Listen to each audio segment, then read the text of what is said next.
We are very fortunate to be joined today by Mayor Abdullah Hammoud, Mayor of Dearborn, Michigan, which, of course, is a city that came in for a lot of attention this presidential election cycle. Great to see you again, Mayor.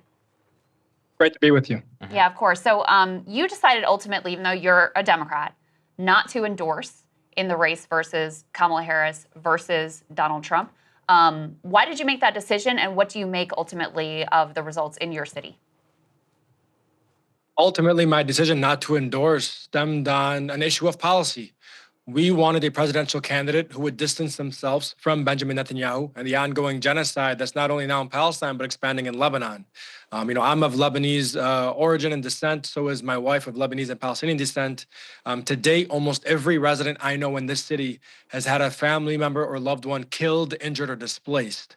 And so when you see the election results, and I just put out my message earlier, I think the first thing to note is no votes are promised to any party or to any candidate. Votes must be earned, first and foremost, especially from a community that is suffering directly from a genocide. And I think that was the message that was sent loud and clear. The anti-genocide candidates lost in the city of Dearborn the pro-genocide candidates lost in the city of Dearborn were those pro-justice, anti-war candidates were the ones who were successful in the city of Dearborn. So if you look to Congresswoman Tlaib, she won. You look to local state representatives, they won. You look to our Supreme Court justices, the Democratic candidates, they won. It was the U.S. senator who won by a very slim margin, the Democratic senator, and obviously Vice President Harris who lost. Very interesting. I mean, sir, looking at the overall margin, what is it? It looks like Donald Trump took some 42% of the vote in the city of Dearborn. What's your reaction to that? There was a lot of discussion about whether voters like yourselves and others who were affected by this would be voting for Jill Stein and possibly even just sitting out. But many actually decided to affirmatively vote for Trump. What do you think the reason behind that is? I think the reasoning behind this is, the messaging largely from the vice president's campaign was the other side is worse and things will get worse in Palestine or in Lebanon. And so when I have this conversation with residents, I think of Haj Kamil Jawad, who was the first Lebanese American citizen who was slaughtered in Lebanon. This is a Dearborn resident. You think of his family, very prominent family within the city. What is the message from the vice president's team to them? How does it get worse than your father being slaughtered amidst helping people and supporting the orphans across the country of Lebanon? How does it get worse than this? How does it get worse than one of my residents who has lost now over 70 family members? How does it get worse than watching your ancestral village being blown up and decimated for fun by the IDF? How does it get worse than that? And so I think that message absolutely failed. Then let's talk about the surrogates that were sent.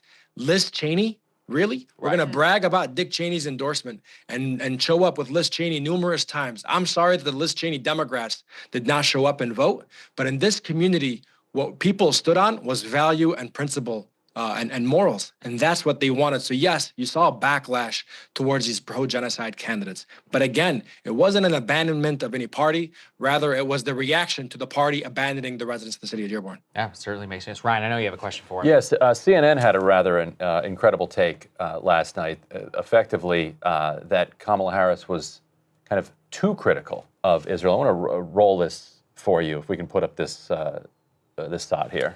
Republican Jewish coalition that was all over the airwaves. A bunch of women sitting around, Jewish women, just saying, I can't stand him, but I felt like we were supporting Israel and we were stronger and we were tougher. And I think that resonates with people. And then to your point, the ad that came out that was beating Kamala up around fear about Israel not being protected.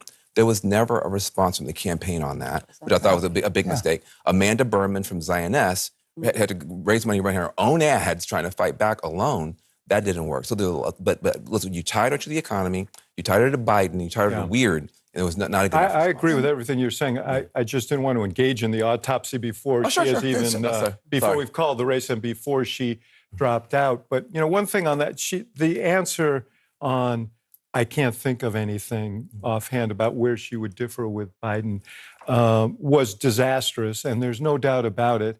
The question is what motivated it, and whether she just felt she did not want to. Loyalty. Yes, loyalty. And so she should have just said, "Look, I'm grateful to him. I'm proud of many of the things we did together, and I'm not going to critique him. I'm talking about the future." Would have been a better answer. What do you make of that argument that she was actually not supportive enough of Israel? I think that warmongers will continually beat the drums to continue dragging us into wars. If you look at every poll that came out, Democrats, independents, even young Republicans, they all wanted a president who was willing to bring forth an arms embargo to hold Benjamin Netanyahu accountable. Benjamin Netanyahu is not a popular individual across America. This war is not popular. The use of our U.S. taxpayer dollars to continually fund this genocide is not popular. So they very much missed the mark. I don't think it was a problem of what these individuals had spoken to. I clearly think it was the distancing from President Biden on the issue of Gaza that led to a portion of the defeat. We saw certainly Benjamin Netanyahu placing his chips on Trump winning. Israelis overwhelmingly wanted Trump to be victorious. I know you have no illusions about the president-elect at this point. What do you expect from him vis-a-vis this conflict?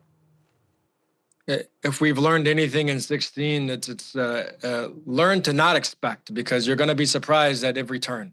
And so for us, the message I have for my residents, the message I have for my community is that the real work begins every day before and after an election. And so for us, we have to hold to account whoever assumes that White House.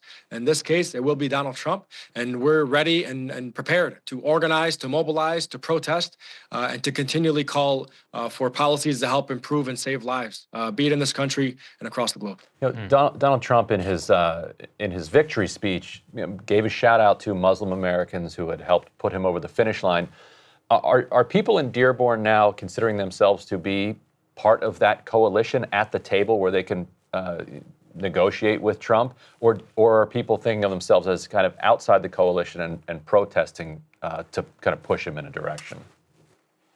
I don't think anybody is disillusioned by what Trump represents. I think even those who may have cast their vote, what they know is they know how to hold individuals accountable, and that's what they're going to do. Politicians will tell you whatever it takes in order to get themselves elected. And this happens far too often. And so I think what you're going to see here is people just look to each and every single policy that comes forward.